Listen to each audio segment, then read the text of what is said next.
Hello, my name is Jonathan Tanner. I'm an undergraduate at the University of Oxford, and I'm speaking to you about bounding the size of finite rational matrix semigroups.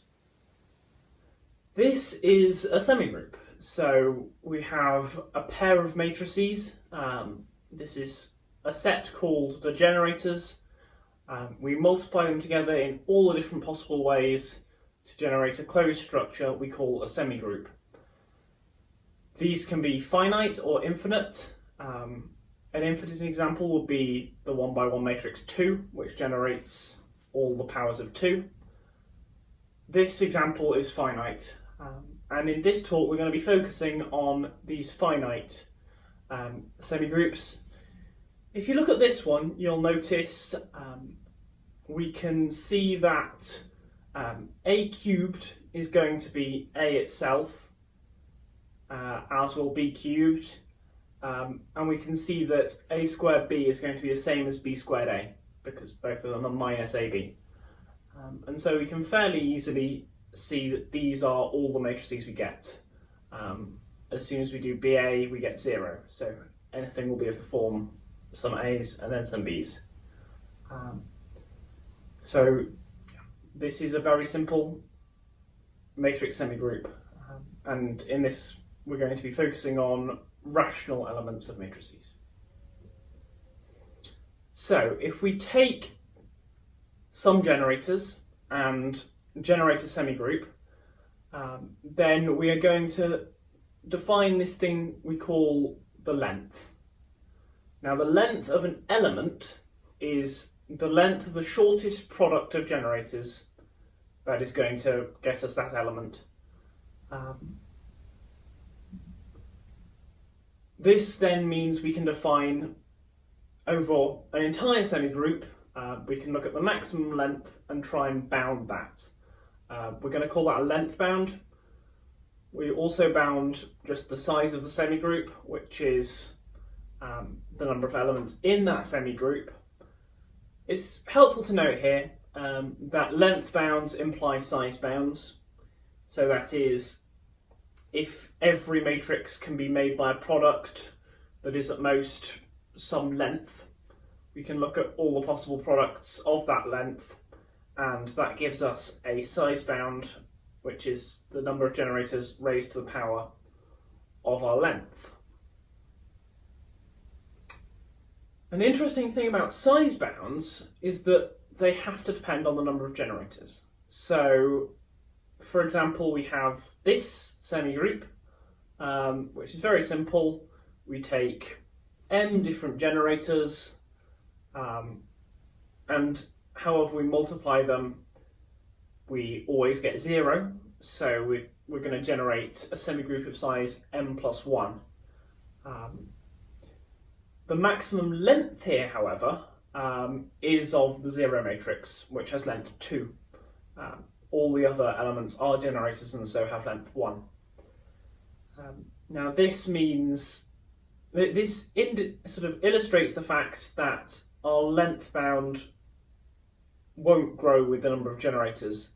Now this was actually not known, we believe, before this paper, but we have given a length bound which is roughly 2 to the n squared log n. Where n is our dimension of our matrices. So as I said, this doesn't depend on the number of generators. That is an interesting result. There is one thing you'll notice here, this g of n, which I haven't defined yet and will do fairly shortly. For the sake of looking at this asymptotic complexity, we merely need to know that it is roughly 2 to the n log n. If we go back to that semigroup we were looking at earlier, we'll see that this has length 3. There's actually only one element with length 3, which is our a squared b, which is ab squared. Now the bound is 28,311,552. So we're close. Now it is interesting to note that a similar result cannot be expected for real matrix semigroups. So that can be illustrated by the fact that we can represent a rotation by a real matrix, and then we can have a rotation of an nth of a circle, and that is going to power n times to go all the way around the circle, and then we're going to be where we started, so that's going to be closed, and we're going to have a semigroup, in fact a group, but groups are semigroups, which is going to have size n, and in fact length n. So that gives us, so that shows us that we can't expect a real matrix semigroup result bounding either the length or the size. Now, in the case of rational groups of matrices,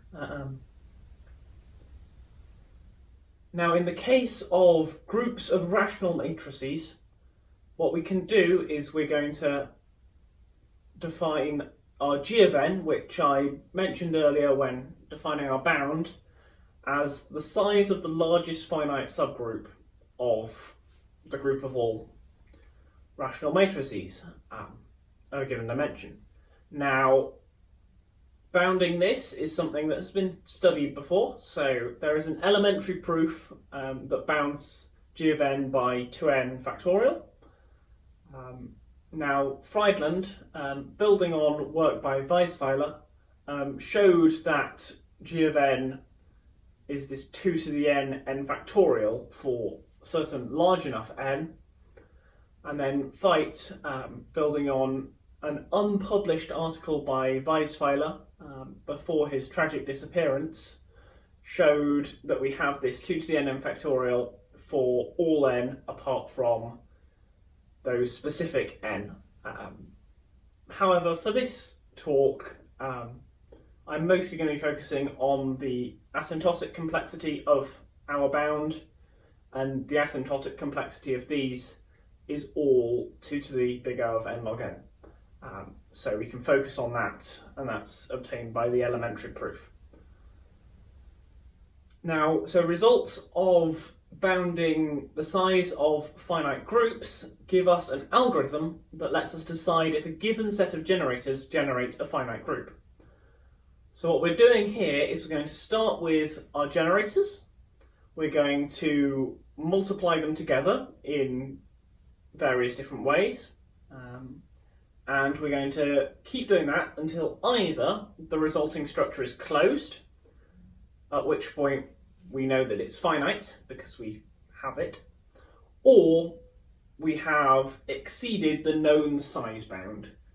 Now, if that happens, then obviously we know that this cannot be finite because it exceeds the bound, and therefore we can conclude it's infinite. This algorithm is exponential. It is and it is entirely dependent on these size bounds. So there is actually a result that gives us a polynomial time algorithm, but in this group case. We will see when we move on to the semigroup case that no polynomial algorithm is known. This is an open problem. Now, Mandel and Simon showed that there exists a size bound. So we have a bound, and therefore we have the result that this is decidable, but we did not have any kind of any decent complexity result, because their bound was non-elementary, growing extremely quickly, roughly a tower of exponentials n high. However, we have of course improved on this significantly. Our length bound is 2 to the n squared log n. This puts the finiteness deciding problem in co of nx to the np, and the problem of deciding if a matrix is in the semigroup is in nx, which is substantially better. Weber and Seidel provided a length bound for non-negative integer matrix semigroups of roughly 2 to the n log n, but only for these non-negative integer semigroups. They also gave us a lower bound, which is 2 to the n minus 2 for these non-negative integer matrix semigroups. We know no better lower bound for rational matrix semigroups, so that remains our lower bound for this case.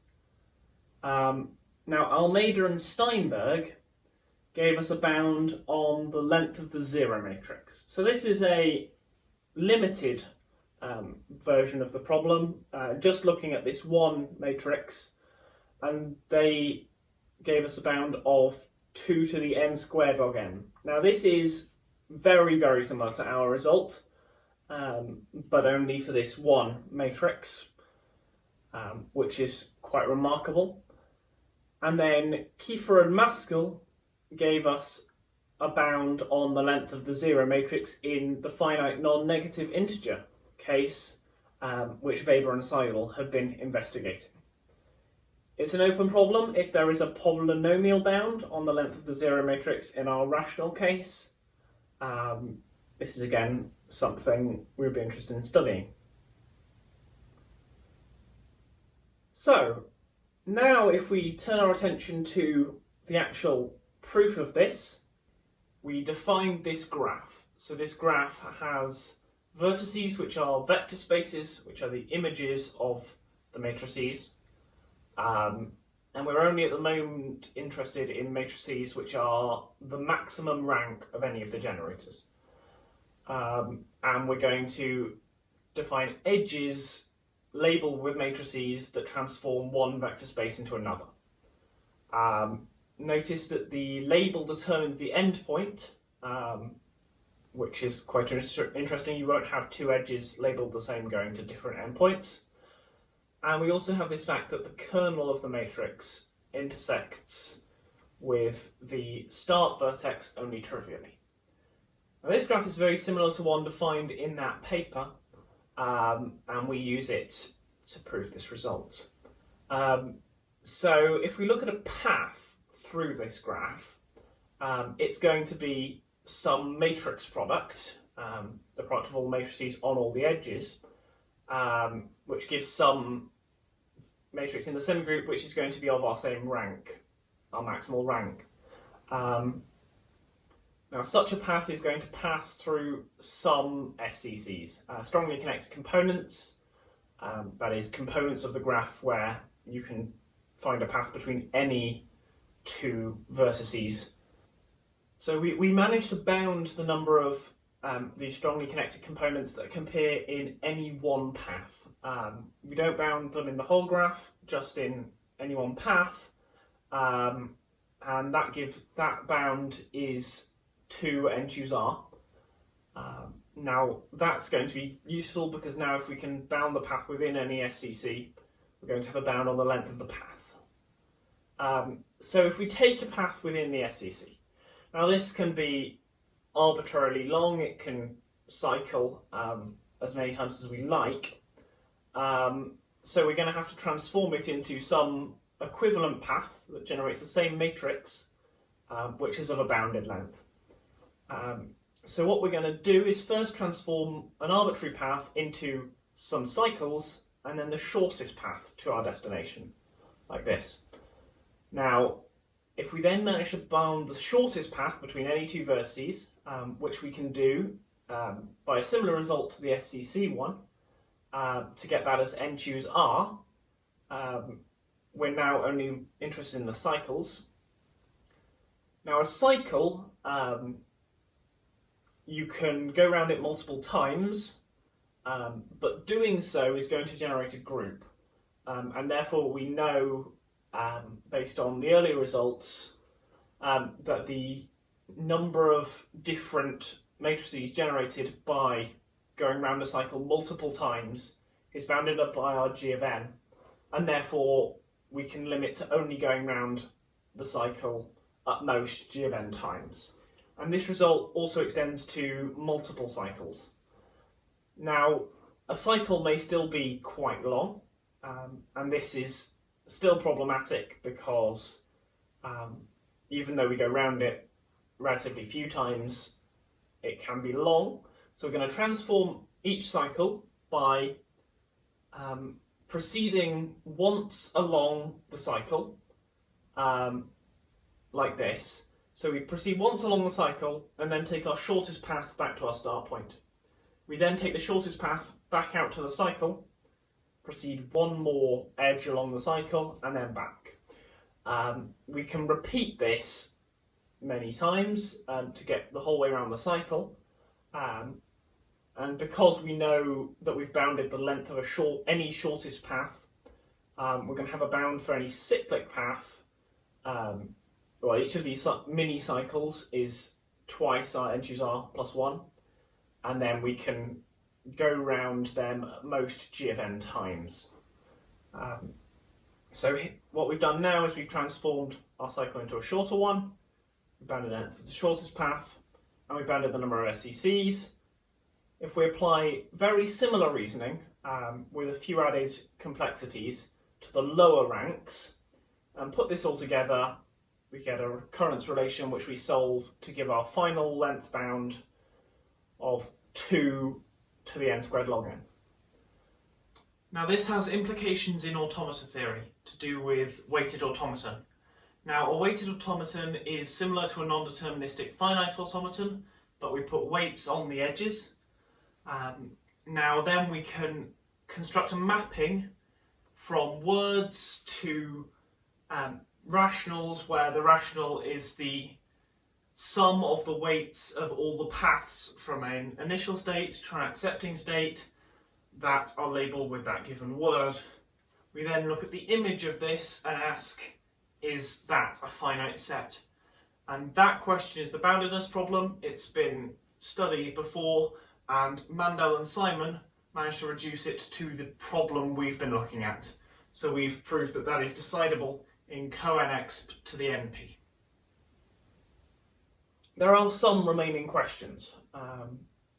Can our size bound be reduced to single exponential? So our size bound is based on the length bound, and so is this double exponential, but we don't. The lower bound we have for that is 2 to the n minus 2, so there is still work there. Is there a polynomial time algorithm? So in the group case, we saw that a polynomial time algorithm exists that's better than our one based on size bounds. And it's open as to whether that's the case for our semigroups. And is there a polynomial bound on the length of the zero matrix? We know this to be true for our non-negative integer case, where the bound is much lower than the general length bound. So there remains the question of whether this is true for the zero matrix in the rational case. Thank you.